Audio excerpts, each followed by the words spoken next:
share, like, subscribe, and comment down below. And make sure you guys turn on notifications by clicking that bell icon as well. Breaking: President Trump orders precision strikes on Assad's chemical weapons sites in Syria. Fox News is reporting that the U.S. military is planning to strike Syria. President Trump is making an announcement tonight at 9, which was about 40 minutes ago, and I have that announcement for you right now. My fellow Americans, a short time ago, I ordered the United States Armed Forces to launch precision strikes on targets associated with the chemical weapons capabilities of Syrian dictator Bashar al-Assad. A combined operation with the armed forces of France and the United Kingdom is now underway. We thank them both. Tonight, I want to speak with you about why we have taken this action. 1 year ago, Assad launched a savage chemical weapons attack against his own innocent people. The United States responded with 58 missile strikes that destroyed 20% of the Syrian Air Force. Last Saturday, the Assad regime again deployed chemical weapons to slaughter innocent civilians, this time in the town of Douma, near the Syrian capital of Damascus. This massacre was a significant escalation in a pattern of chemical weapons use by that very terrible regime. The evil and the despicable attack left mothers and fathers, infants and children thrashing in pain and gasping for air. These are not the actions of a man. They are crimes of a monster instead. Following the horrors of World War I a century ago, civilized nations joined together to ban chemical warfare. Chemical weapons are uniquely dangerous, not only because they inflict gruesome suffering, but because even small amounts can unleash widespread devastation. The purpose of our actions tonight is to establish a strong deterrent against the production, spread, and use of chemical weapons. Establishing this deterrent is a vital national security interest of the United States.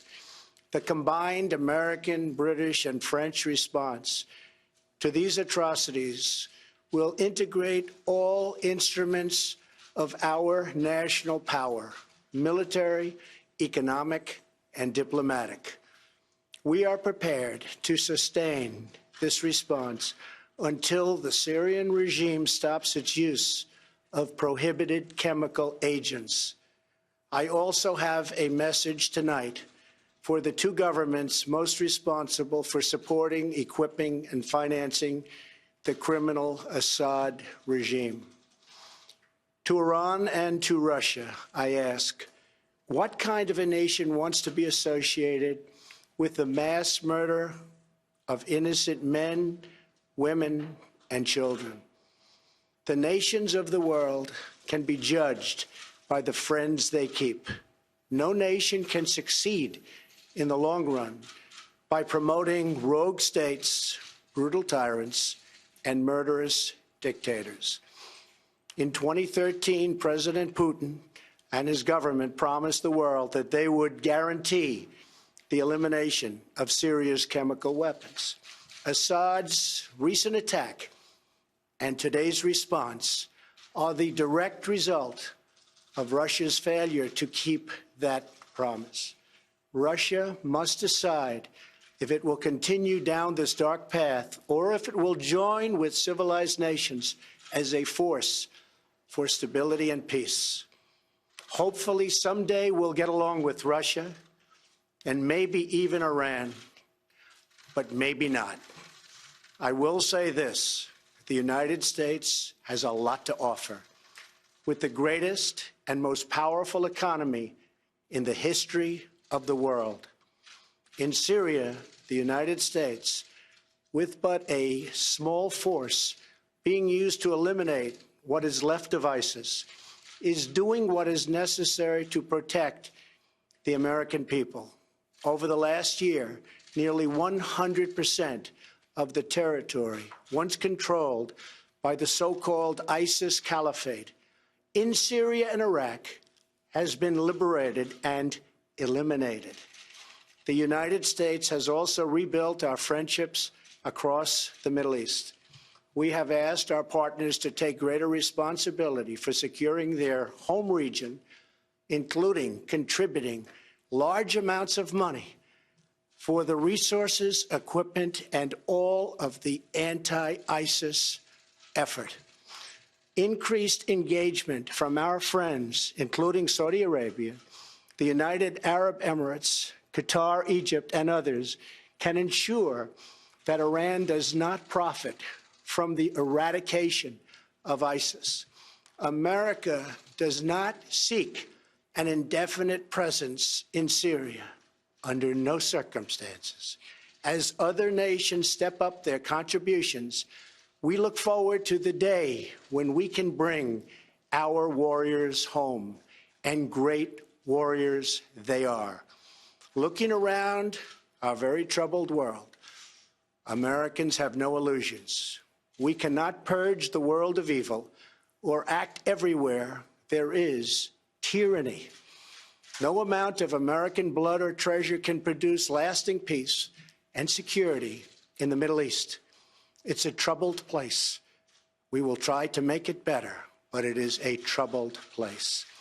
The United States will be a partner and a friend, but the fate of the region lies in the hands of its own people.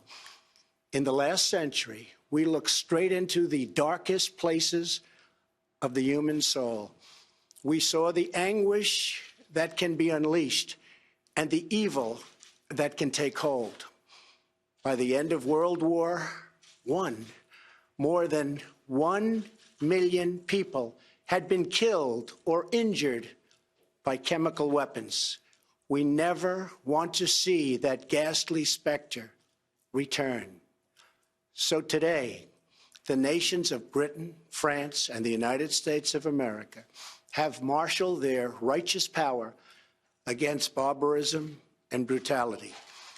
Tonight, I ask all Americans to say a prayer for our noble warriors and our allies as they carry out their missions. We pray that God will bring comfort to those suffering in Syria. We pray that God will guide the whole region toward a future of dignity and of peace. And we pray that God will continue to watch over and bless the United States of America. Thank you and good night. Thank you.